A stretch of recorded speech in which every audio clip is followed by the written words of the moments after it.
can hate the sin without hating the sin. The Christianity of the 70s was a very, very brutal Christianity. It has its pros and cons. Then the revival fire was very intense, but with that intensity there was a lot of aggressiveness towards unbelievers. Very aggressive. Just look at it. Look at you. You're on your way straight to hell. I remember one day a young man, and I have met that young man after 40 something years, because when I was growing up very well, I was very, very adventurous. Everything I did with the whole of my heart. I thank God that God got me on time. So I was being normal, like a normal young man, and he was looking at me and telling me I was wearing a particular cloth, and he said it was a cloth of the devil, something. I looked at him and said, are you normal? Are you okay?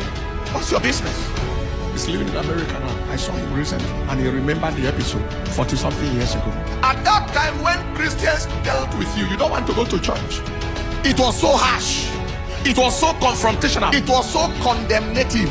But as we grew, we knew that even the Master Jesus, the one that came to save the whole world, the one we are preaching about in order to save people because he died, the Bible called him the friend of sinners. Matthew chapter 11 verse 19 said, the Son of Man came eating and drinking, and they said, behold, a man gluttonous and a wine bibber, a friend of publicans, that's tax collectors, and sinners. He said, but wisdom is justified of our children. That is, I know the wisdom I am applying, and I know the reason why I am behaving like this. You will see the product of this behavior. It was that wisdom that made him call a chief tax collector by name Zacchaeus, and he said, today I will eat in your house.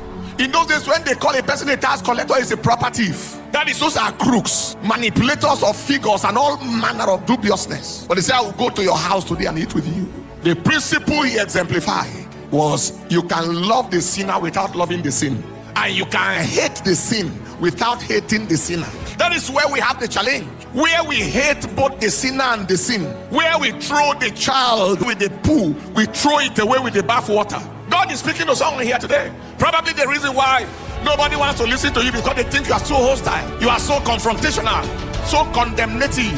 The holier than thou attitude is so intense. Okay, if you think I'm going to hell, so you go to heaven, let me go to hell.